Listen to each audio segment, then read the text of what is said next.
Estamos no meio do mundo, o nome deste podcast, em que semanalmente trazemos aqui para conversar connosco um homem ou uma mulher que é um cristão no meio do mundo. É essa a ideia destas conversas.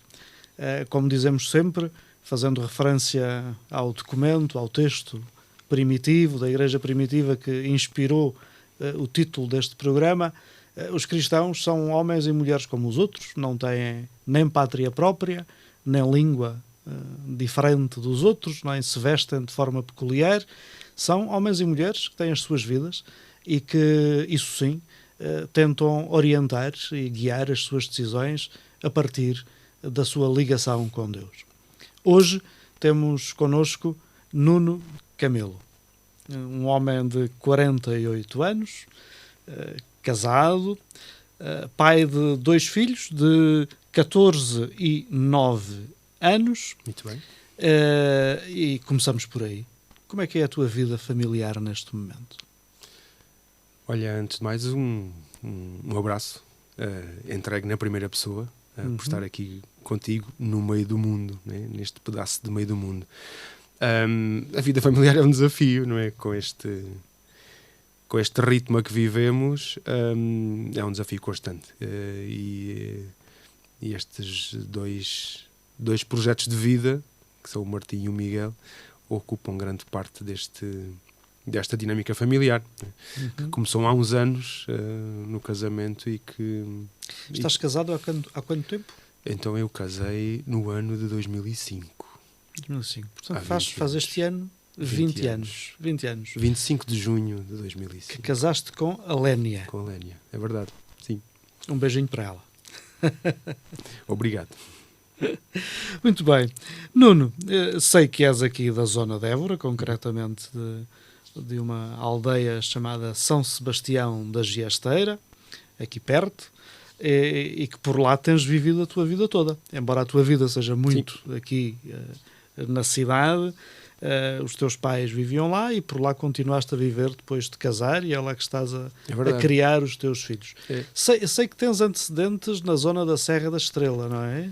Como é que isso aconteceu? Como é que vieste aqui parar? Então os camelos vêm, pelo menos este canhão, esta minha responsabilidade de camelo vem daí. Neste caso os camelos não vêm do deserto, vêm da Serra da Estrela. Vêm da Serra Fria da Estrela. É uma família que se instala aqui no Alentejo, vinda para a campanha do trigo.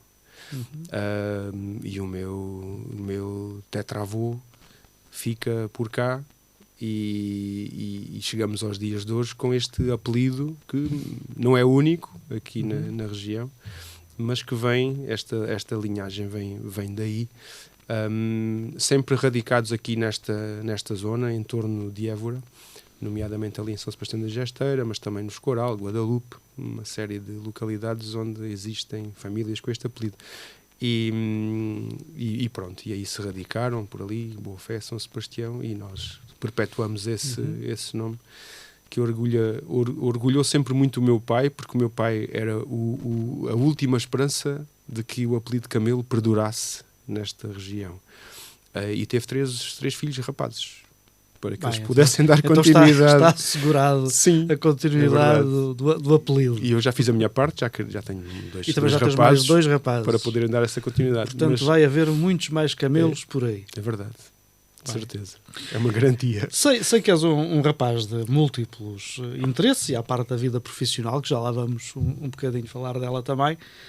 Sei que gostas de desporto, de atividades ao ar livre, de atletismo concretamente. Sei que fazes fotografia como hobby e também que escreves. É verdade. Conta-nos lá um bocadinho como é que vais fazendo tudo isto e como é que isto surgiu e que importância tem no homem que és hoje. Olha, essas coisas para já têm uma importância muito grande porque... à semelhança de outras experiências que fui tendo na vida, elas aconteceram e perduraram, permaneceram. E obrigaram-me, ou deram-me a oportunidade de crescer com elas e de me desenvolver em torno daquilo que tinham para oferecer enquanto experiência. E tem sido assim desde que me conheço. Portanto, estas ocupações, nomeadamente a escrita, que é aquela que me define e que está comigo há mais tempo e que me desafia e que me ocupa, que me ajudaram a criar-me como sou hoje. E gosto muito da escrita e escrevo em várias formas, em várias plataformas.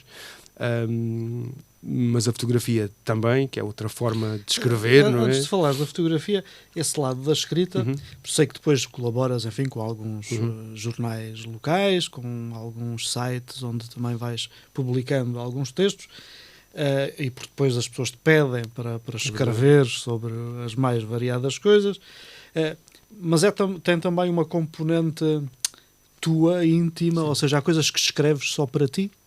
Ou escreves por teres de publicar um artigo no jornal A Palavra, que tens um compromisso mensal para lá pôr um artigo de opinião? Como é que é isso? Olha, a escrita é uma grande oportunidade de ir ao encontro dos outros. Portanto, eu nunca escrevi nada que fosse com o único intuito de ser para mim, ou de estar a falar para mim, ou de deixar um registro para mim próprio de alguma coisa que tenha... Nunca foste um homem de diários? Não, nunca.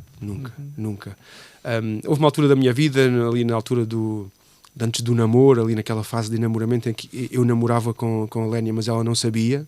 Era uma coisa que estava só... Ainda não a tinhas informado. Não, estava muito entre mim e as folhas de papel onde eu escrevia poemas. Ali naquela altura dos amores platónicos, ali aquele contacto com a língua portuguesa enquanto disciplina. E havia ali uma vertente de poesia que eu ganhei muito do meu pai.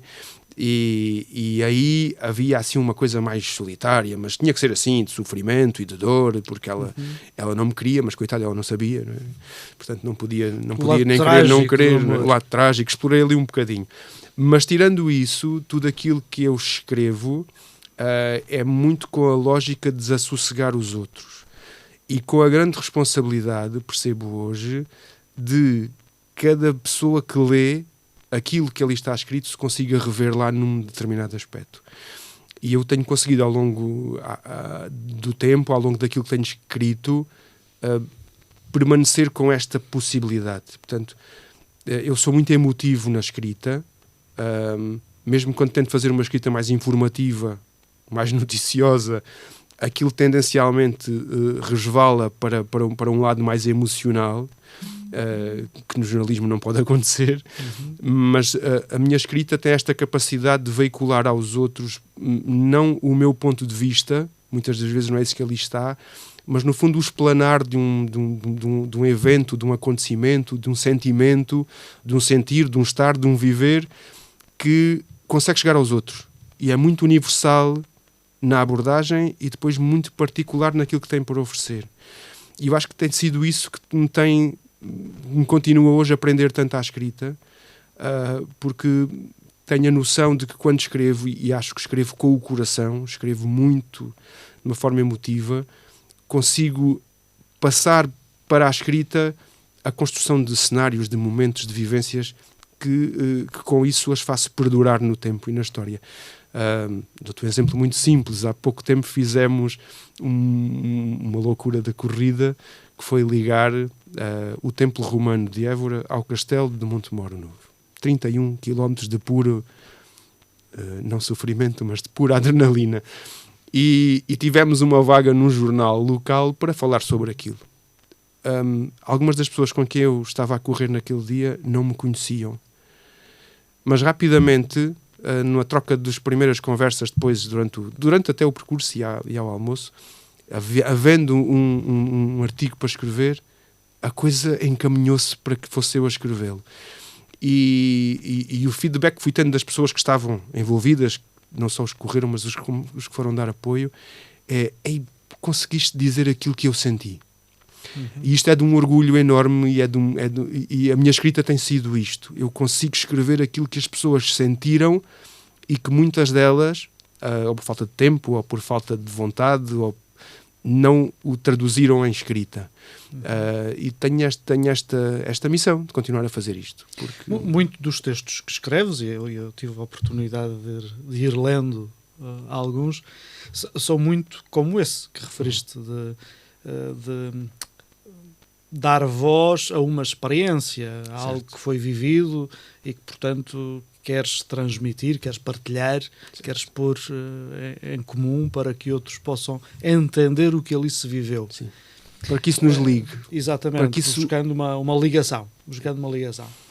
A minha questão é, além disso, tens depois também a necessidade de ir escrevendo? És disciplinado na escrita? Escreves regularmente? Ou é um pouco isto? Hoje tive esta experiência, é preciso pôr isto por escrito, vou pôr isto num blog, vou pôr isto num jornal, vou aproveitar a minha coluna para partilhar isto? Uhum. Ou é uma coisa mais regular e mais disciplinada? Olha, passei por várias fases. Tive uma fase curiosa que era, tinha sempre um caderninho na mesinha de cabeceira, porque muitas vezes acontecia eu ser acordado durante a noite com um tema que me surgia, e eu logo ali tirava umas notas para não perder aquilo. Às vezes contra o tempo, às vezes sabia que tinha que escrever um artigo numa coluna num sítio qualquer e ainda não tinha encontrado o tema ideal para abordar, e às vezes ele aparecia. Muitas das vezes, e sobretudo porque eu escrevo sobre a vivência daquela experiência, são as experiências que vêm ter comigo, coisas inusitadas, coisas simples, mas que me fazem sentir um despoltar de temos aqui matéria para poder transformar isto em palavras, aquilo que eu senti, aquilo que eu vi que os outros sentiram. Uhum. Às vezes é também isto, às vezes sou observador de vivências dos outros e deixo-me tocar com isso, e pego naquilo que foi a vivência daquelas pessoas que eu observei e a forma como eu observei, como outras pessoas podem ter observado, como outros observariam se ali estivessem mesmo sem estarem, e isso vem ao meu encontro. Depois há outras vezes que tenho prazos para cumprir e eu tenho que andar ali à procura de um assunto que valha a pena, não é? A lutar contra a folha em branco. Mas o resultado final, eu às vezes luto contra a folha em branco, estou em cima do tempo e escrevo e despacho aquilo, e tenho que ir umas horas depois, voltar a ler aquilo e depois penso, afinal isto ficou... Saiu bem, e estão aqui coisas que eu lembro-me de ter escrito, mas não me lembro de estarem tão carregadas de sentimento como estão agora. Portanto, é inevitável que tenho que ir à procura de experiências, isso às vezes sou um caçador de experiências, eu estou sempre muito observador daquilo que está a acontecer à minha volta, mas é verdade que muitas das experiências vêm ter comigo e toca ali assim um sinal de que aproveita para escrever sobre isto, porque isto vale a pena. E isto gera, quer uma coisa quer outra, relação com as pessoas, ligação. Aquilo imortaliza uma ligação naquele momento com aquelas pessoas e com as outras todas que me leem e que eu nem sequer sei que me leram, mas sentiram obviamente alguma coisa. Portanto, tem sido assim este misto. Já agora, para satisfazer a curiosidade de quem nos possa estar a ouvir, além das coisas pontuais que vais escrevendo e publicando aí em muitos sítios, onde é que as pessoas te podem ler? Olha, eu escrevo regularmente para o jornal Palavra, jornal de Reguengos de Monsaraz. Escrevo para lá ininterruptamente desde o ano de 2003, portanto tenho o meu primeiro texto em 99 e depois em 2003 torno um colunista permanente, e há sempre um texto mensal desde essa altura. Depois foram saindo algumas coisas por aí em alguns jornais locais. Com a subida a palco das novas tecnologias, houve uma altura que criei um blog, que ainda está ativo, que se chama Crónicas da Vida Toda. É assim que se chama, e onde vou também escrevendo regularmente. Nas próprias redes sociais, nas minhas redes, faço partilha de alguns desses textos. Depois tenho escrito muito para aquilo que são os meios de comunicação da comunidade salesiana, da Fundação Salesianos Portugal, quer através do boletim escrito, em papel, um dos boletins mais antigos sobre estas temáticas, e também numa aplicação que é a app Anima, a Anima, a Alma, que é um bocadinho a alma dos salesianos, e onde escrevo também não só sobre meditação de liturgia, como alguns textos livres. E é por aí que as coisas vão aparecendo. Se alguém tiver curiosidade, vai ao Google e facilmente encontra algum texto do Nuno Camelo. Faz uma coisa que, quando eu fiz pela primeira vez, fiquei muito admirado. Foi escrever Nuno Camelo na rede. e devolveu-me um conjunto de textos que tinha escrito e de coisas onde estava, e fiquei muito orgulhoso depois fiquei preocupado, mas encontrei a mim próprio e estava lá no Google. Afinal há um espaço nesta World Wide Web onde Nuno Camelo quer dizer escrita também, e fiquei contente. Antes ainda de mudar um bocadinho de assunto sobre isto da escrita, sei que há aí um momento em que escreveste um livro com o teu pai. E sei que isso teve importância. Sim. Queres partilhar um bocadinho isso? Olha, grande parte daquilo que eu sou enquanto pessoa devo ao meu pai, que me planeou, que me concebeu juntamente com a minha mãe, que me geraram e que me educaram. E o meu pai tinha uma grande vertente de autodidata em muitas áreas, na música, na escrita. Um homem que com a 4ª classe tocava música de ouvido, que fazia bailes lá na aldeia com um acordeão, com uma concertina. Impensável hoje, diria eu, mas no tempo dele era um visionário desta área. E então a escrita é algo que eu recebi naturalmente, vinha no DNA que ele me passou. Ele não me ensinou a escrever, mas o contacto que fui tendo com ele, com a forma como ele escrevia a vida, ele escrevia sobre a sua vida. Muito da relação com a minha mãe, da relação com as tradições e os costumes da aldeia, do Alentejo, com o cruzamento com a música, pronto. E ele escreveu durante toda a vida, ele escrevia poesia, sobretudo, escreveu muitos poemas. E há uma altura já na fase final da vida dele, ele fica doente. É uma doença que se prolonga durante 17 anos, degenerativa, esclerose múltipla. Ele vai perdendo faculdades, perdeu muitas, ganhou outras, mas a escrita nunca a perdeu. E foi também a propósito disso que ele entrou nas tecnologias e começou a utilizar um computador, porque ele escrevia de papel e caneta. E entretanto, conforme vai degradando a condição de vida dele, eu sinto presente nele um grande sonho. Já tinha tido filhos, já tinha plantado uma árvore ou outra, mas ainda não tinha escrito um livro. Faltava-lhe escrever um livro. E então há um momento da vida em que eu digo, não, é agora que vamos fazer sair este livro. E ele preocupou-se com isto durante muito tempo e queria saber formas de como é que podia fazer. Eu disse, vamos fazer isto em conjunto. E então conseguimos fazer um livro de poemas que ele me deu a honra de poder fazer a abertura, a introdução do livro, e depois fizemos assim um lançamento, uma cerimónia de lançamento lá na aldeia, assim à séria, que trouxe gente de todo lado, amigos que ele foi fazendo ao longo da vida, mais uma das coisas que ele me ensinou, a ir fazendo amigos, e ele não precisava de me dizer como é que se fazia. Eu observava e fazia como ele fazia, replicava aquilo que via fazer. E então esse foi um dos momentos mais importantes da vida dele, porque completou ali aquele ciclo e porque estava numa fase já final, e foi um renascer muito importante aquela tarde em que lançámos o livro. E lançámos mesmo o livro, pegámos no livro e lançámos para as pessoas que estavam e foi muito bonito e foi um dos momentos mais agradáveis desta fase final da sua vida. Ele depois acaba uma fase dura e dolorosa, não é? Faleceu uns tempos depois, mas com o sentido de dever cumprido também. Essa empresa de dar à luz um livro feito entre pai e filho valeu a pena. Sim, e entre o lançamento do livro e a partida dele, ele estava já com mais um livro ali para sair-se. Portanto, ele não parava, ele escrevia, se não todos os dias, todas as semanas escrevia um trabalho novo. E pronto, foi assim. Além da escrita, tens um outro hobby, que é a fotografia.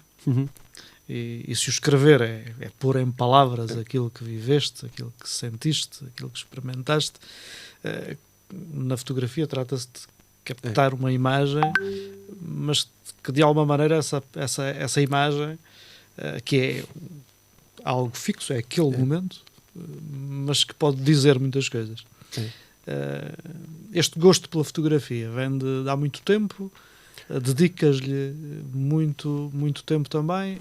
Como é que fazes? Olha, não tanto tempo como gostaria. Ela esteve sempre presente. Tanto lembro-me de ser miúdo, pequenino, e e procurar manusear máquinas fotográficas da altura, com aqueles problemas todos do rolo, e se abrias perdia-se o rolo e aquelas coisas todas, mas já tentar fazer algumas composições,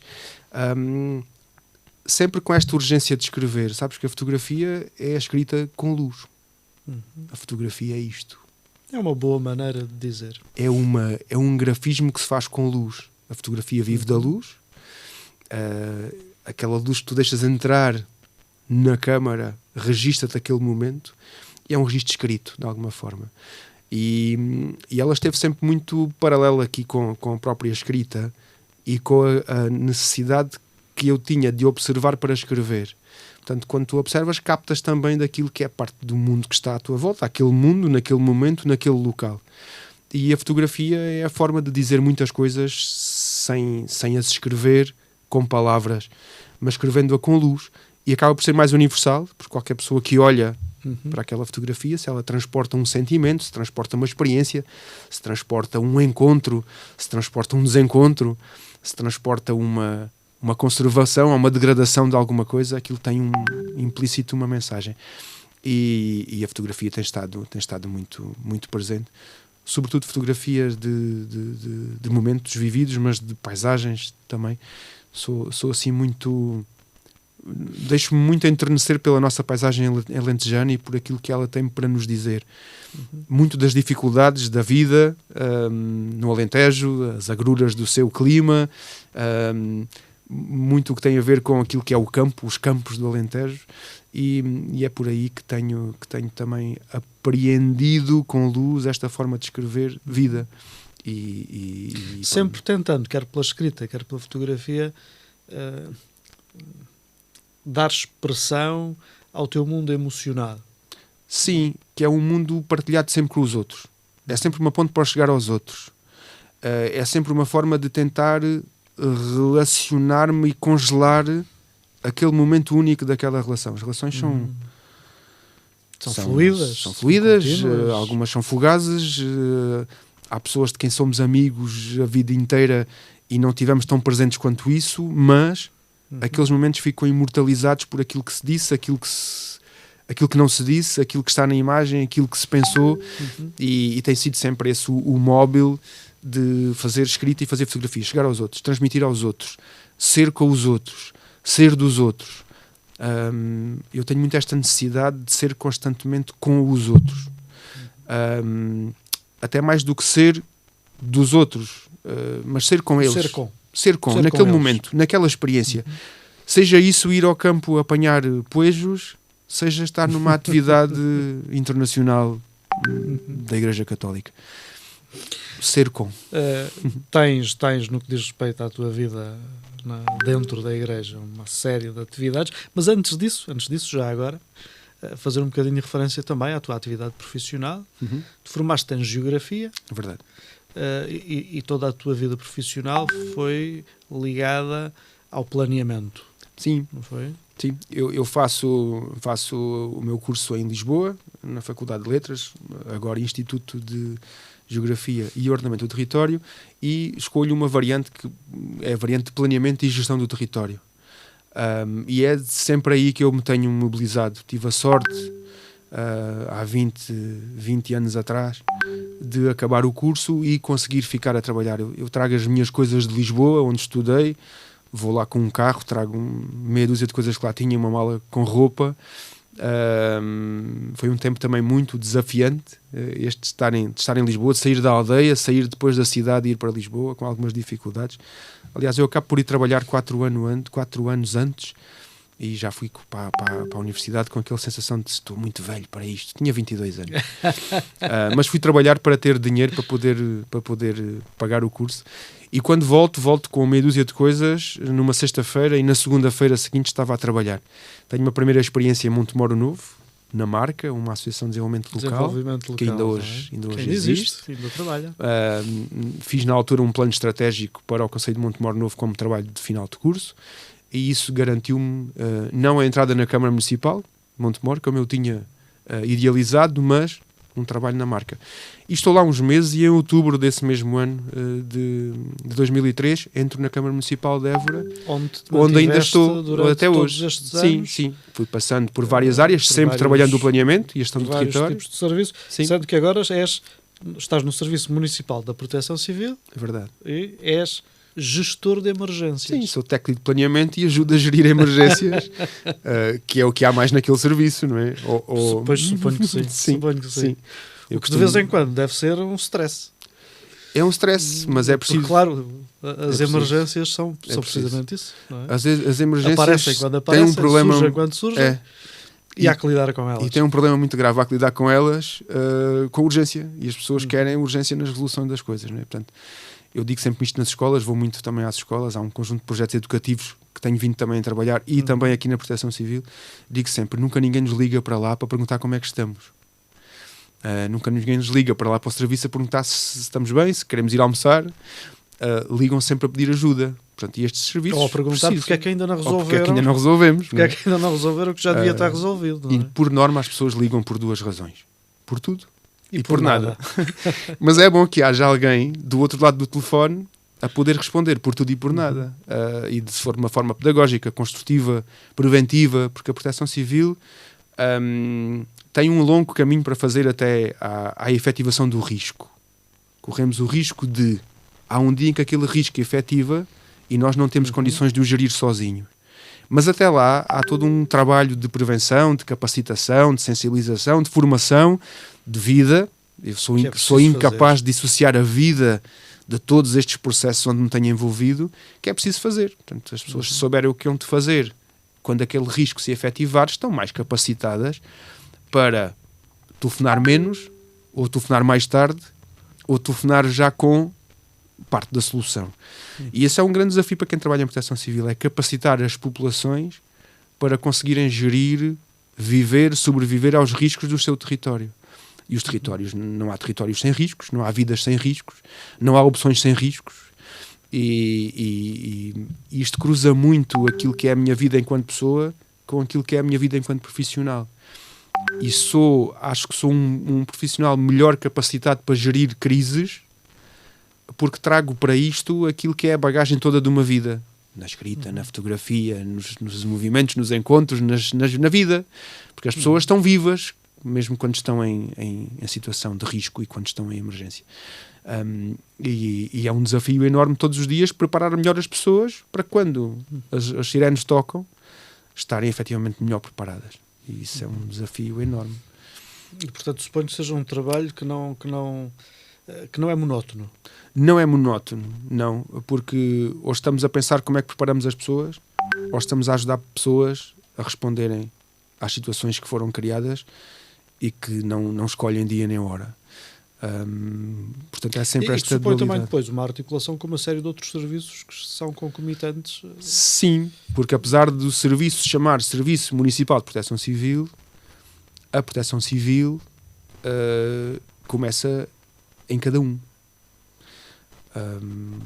Na Câmara Municipal, a autoridade máxima de Proteção Civil é o Presidente da Câmara, que tutela todo um conjunto de serviços que, quando é preciso agir em determinadas áreas. Não é? Se há uma ribeira que galga os seus limites e inunda uma casa, é preciso um socorro pronto àquela infraestrutura, mas é preciso um apoio social àquela família que ficou desalojada. E depois é preciso um apoio psicossocial a alguém que tenha ficado com aquele assunto mal resolvido. Portanto trata-se de articular tudo uma isso. Série de respostas. Se há lama, é preciso que o serviço de higiene possa chegar lá. Claro. Portanto, já lá vai o tempo em que às vezes as pessoas perguntavam: eu gostava de saber onde é que está a Proteção Civil, estamos aqui à espera. Quando nós precisamos dela.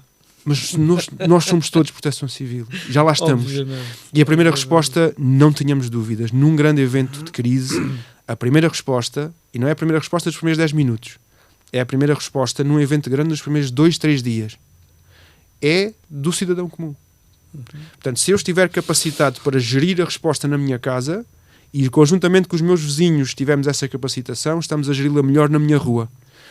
E por aí, porque é preciso ter isto muito consciente. Se houver uma efetivação de um risco grande, estamos a falar num sismo, estamos a falar sobretudo num sismo, aqui na nossa as primeiras horas, à semelhança do que tem acontecido noutros países, e em Espanha muito aqui próximo, com as cheias, por exemplo, de Valência, as primeiras horas de resposta não são dos operacionais de proteção civil, são das pessoas, são das populações, que juntos acodem-se uns aos outros e encontram forma de sobreviver e de minimizar as consequências daquela efetivação de risco. Só depois, muito mais tarde, às vezes 2 dias, 3 dias depois, é que as forças operacionais... Podem, de facto. Eu digo isto muito nas escolas. Eu sou um digno operacional de proteção civil. Estou disponível para dar a minha vida, mas só depois de saber como é que estão os meus. As primeiras horas servem para isto, para perceber como é que os teus estão. Onde é que está a tua mulher, onde é que estão os teus filhos. Na efetivação de um risco grande. Só quando eu tiver isto resolvido e perceber que recursos é que sobreviveram, que equipamentos é que eu tenho à disposição, é que efetivamente eu posso ir para o terreno. E isto dito assim parece um bocadinho duro, mas é isto. Nós só estamos verdadeiramente ao serviço dos outros quando temos a certeza de que o nosso suporte está garantido. E é assim, é porque os bombeiros têm família, os polícias têm família, os médicos têm família. Claro. E num grande evento as primeiras horas são de muita provação. Bem, mudando um bocadinho de assunto e indo um bocado de encontro àquilo que é o tema de fundo deste podcast, tu és um homem que sempre, enfim, desde a infância que estás ligado à igreja e aos diferentes movimentos e contextos de viver essa pertença, digamos assim. Há uma coisa curiosa que tu me disseste, que decidiste começar essa caminhada quando entraste para a catequese, com 6 anos, e que foi uma coisa tua. Porque o contexto familiar, se calhar, não iria não por havia aí. Histórico, não havia histórico familiar. Portanto, sim. foste tu que tomaste a decisão. E depois, a partir daí, o caminho foi-se fazendo. Já falaremos um bocadinho. Mas começamos por aí, porque é importante. Sim, olha, eu tenho contacto com a igreja, assim, da forma mais robusta, a primeira vez, no primeiro ano, na primeira classe, da altura, em que, à quarta-feira de manhã, tínhamos um período de catequese na escola. E lá apareciam, assim, umas irmãs, todas elas, assim, com um semblante muito fechado e tal, muito carregado, e que nos vinham falar de Jesus. Naquela época, ainda com a ideia do Jesus castigador. Se não fazes as coisas como é suposto fazer, alguém te vem castigar e não é alguém qualquer. Há uma punição. Há uma punição que vem lá de cima do céu. E nós, tendencialmente, olhávamos todos para cima, não víamos nada e seguíamos. Mas há desde aí logo um contacto com... eu lembro-me bem de ver aquela imagem do Cristo ressuscitado, sobretudo, que é um Cristo de vida, que aparecia nos diaporamas que as irmãzinhas lá projetavam na parede, assim, de uma forma muito rudimentar. E há desde cedo aquela luz, daí também a questão da fotografia, logo desde muito cedo, aquela luz que é a luz da presença de Cristo que está vivo. E eu lembro-me de querer saber mais e de ir à procura de mais. E daí até chegar à catequese para me preparar para fazer os passos foi um passinho. Porque não havia realmente histórico. A minha família não frequentava com assiduidade.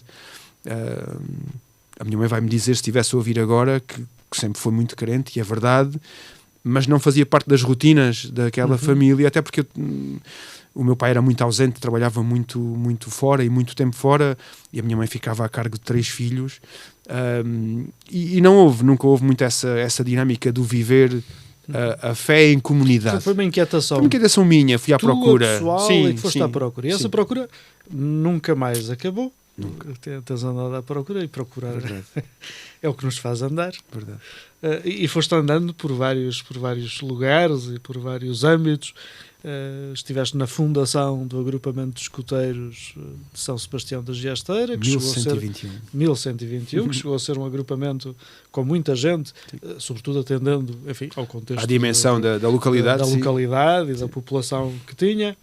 Passaste pelos convívios fraternos, onde acabaste por ficar 10 anos a colaborar como membro da equipa responsável. Entretanto, até hoje, saíste do agrupamento de São Sebastião e és dirigente no 320 aqui em Évora. Pelo meio, já nos dirás exatamente como acabaste por participar e por ser membro também naquilo que é o capítulo Laudato Si, não é? A propósito, enfim, motivado pela encíclica do Papa Francisco, é verdade. Enfim, sobre as questões ecológicas, e que depois deu origem a este movimento. Há 2 ou 3 anos chegaste a ser o responsável nacional da Pastoral Juvenil, e pelo meio há também uma ligação muito forte aos salesianos, à espiritualidade salesiana e a Dom Bosco. No meio disto tudo, o que é que destacarias? E o que é mais constante? Olha, o mais constante é a resposta que eu sempre tive desde o primeiro momento em que decidi ir à procura de um Cristo vivo. Aquela história de quer ir à catequese, quer ir à igreja, quer fazer parte desta festa. Nunca foi pelo sentido castigador, nem pelo sentido de tens que ser certinho. Foi sempre pelo sentido de festa, de partilha, de convivência, de vida em comum. E isso trouxe-me um desafio tramado. Que é que quando eu descobri... Havia na minha altura muita pergunta, e havia cânticos e poemas sobre isto. Onde está Deus? Diz-me onde está Deus. E muitos discorriam sobre isto. Deus está aqui, Deus está na relação com os outros, Deus está numa paisagem, Deus está... E eu sempre percebi que Deus primeiro estava comigo, estava em mim, Ele recebeu-me, eu tornei-me um membro daquela comunidade e por acréscimo da comunidade daqueles a que acreditam e que transformam efetivamente a sua vida em Jesus. E entalou-me, porque trouxe-me um desafio constante até hoje. Ele não só disse, eu estou aqui, estou vivo, como preciso que tu sejas as minhas mãos, a minha voz, os meus olhos, preciso que sejas um elemento vivo naquilo que é a história da minha vida, que é estar vivo, depois de me terem posto de cobrar a vida numa cruz.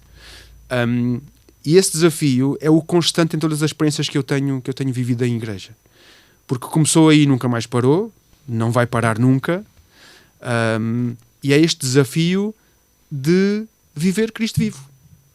De dar testemunho de Cristo vivo, de colocar na minha vida, com as opções que vou tendo, a opção por Cristo vivo, de levar os outros a quererem fazer este caminho de um Cristo que está vivo. Portanto, é este desafio que é constante em tudo, que em vários momentos da minha vida se materializou mais ou no movimento escotista, ou no movimento dos convívios fraternos, ou no casamento, ou no namoro, ou nos grupos de jovens, ou nos campos de férias, em tudo isto, mas que é um desafio permanente e constante de renovar Cristo vivo numa igreja que se quer viva.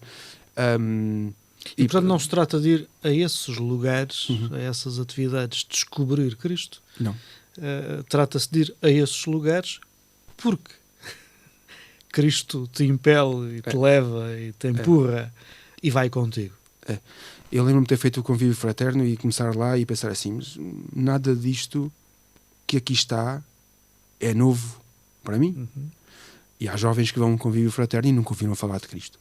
Nem nunca pesaram aquilo que é a relação com a igreja, a relação, às vezes, familiar, nesta lógica de construtividade, de ser construtivo, de ser presença de vida. Aquilo não era novo para mim. O que veio dali de novo foi a certeza de que há uma missão que me é pedida, que é dizer exatamente isto a outros. E isso tem sido a tónica do meu envolvimento com a igreja, é conseguir comunicar Cristo que está vivo. E é muito aqui que eu incido.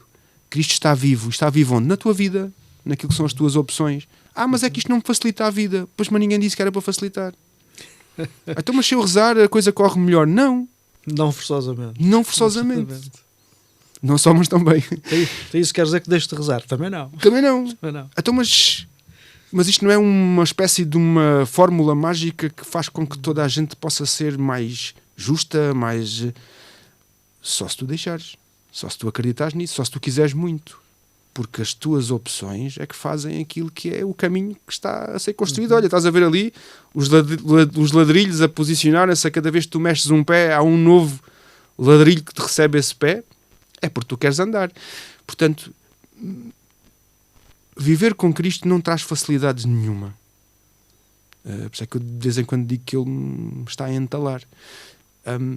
Mas há este sentido de missão brutal, que é impossível de esconder, que é tu entras naquela experiência muito lá atrás, quando entras, sentas-te no banco lá da igreja a primeira vez e percebes que não está lá muita gente, mas sentes que aquilo é uma missão à tua altura, porque é uma missão da vida, é uma missão quanto a vida. Toda a gente quer viver, toda a gente quer ser feliz, toda a gente quer dar, quer ter um lugar no grupo, quer ter um lugar na sociedade, quer ter um lugar na família. Toda a gente quer fazer coisas acontecerem, né? Portanto, se pudermos fazer com estilo, como eu digo muitas vezes, vamos fazer isto ao estilo de Cristo. Como é que Cristo faria? Como é que Jesus faria isto? Houve um tempo na minha vida em que eu vivia muito com uma grande saudade daquilo que era os episódios bíblicos que as Escrituras nos traziam, e eu dava por mim muitas vezes a pensar que caramba, eu gostava de ter vivido era naquele tempo, de o ver a caminhar sobre as águas e acalmar o mar e andar a chamar os pescadores todos. Pá, como é que é possível... como é que aqueles pescadores tiveram a coragem de deixar as redes, de deixar o sustento da sua vida para seguirem Cristo? E depois penso, mas tu não fizeste o mesmo? Tu não estás a fazer o mesmo todos os dias, quando as tuas opções de vida são afirmações mais ou menos corajosas, mais ou menos escondidas, mais ou menos sérias, de que Cristo está contigo. Somos convidados todos os dias a sermos isto, a deixar coisas para trás. E não ficamos mais pobres por isso. Antes, pelo contrário. E quando isto te leva ao encontro dos outros, e quando esta mensagem é missão na vida dos outros, tudo é possível. E ele está efetivamente vivo e nunca mais morre. Nem na Páscoa. Não morre, nunca mais. E depois isto é um problema, porque estás sempre entalado. Estás sempre à procura de renovar coisas novas quando se te apresentam a ti como novas, mas tu já estás a pensar assim. Isto é novo, mas é Cristo que está vivo. Vamos lá dar a volta a isto. Estás quase nos 50 anos. Estou quase. Já era para ter juízo. 50 anos. Se calhar o trabalhar e lidar muito com jovens mantém-te mais jovem também.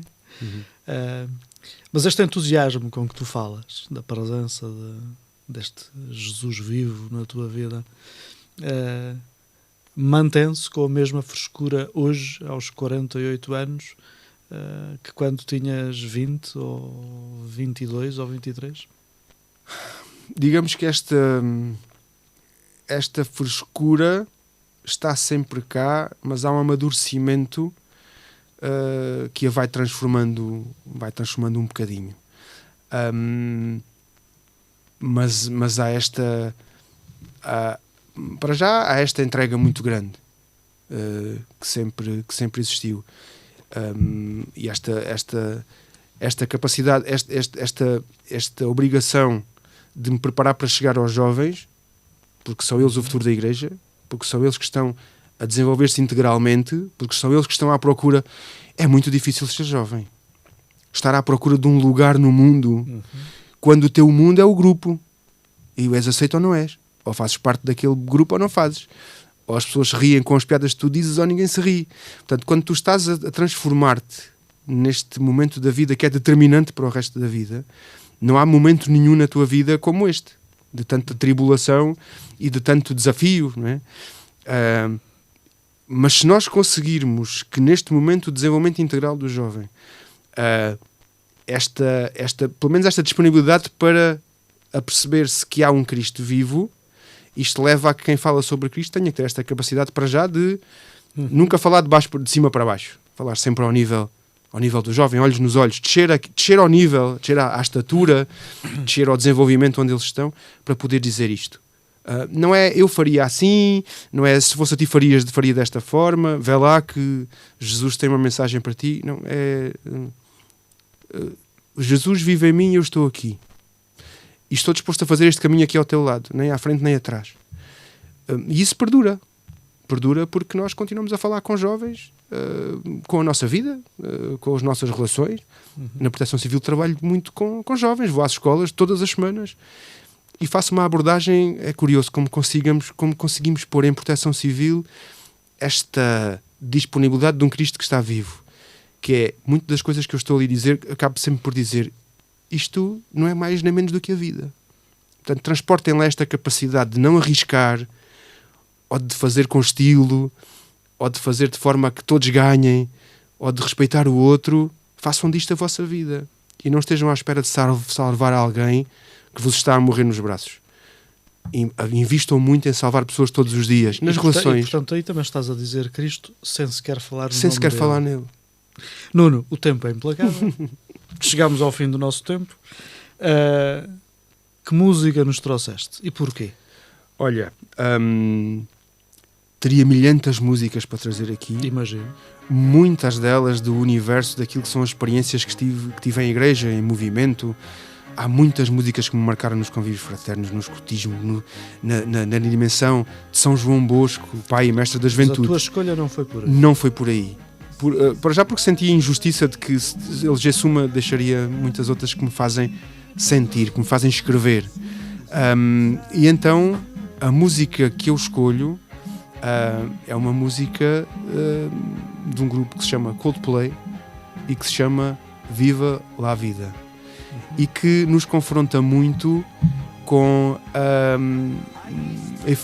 aquilo que a vida nos traz enquanto efêmero.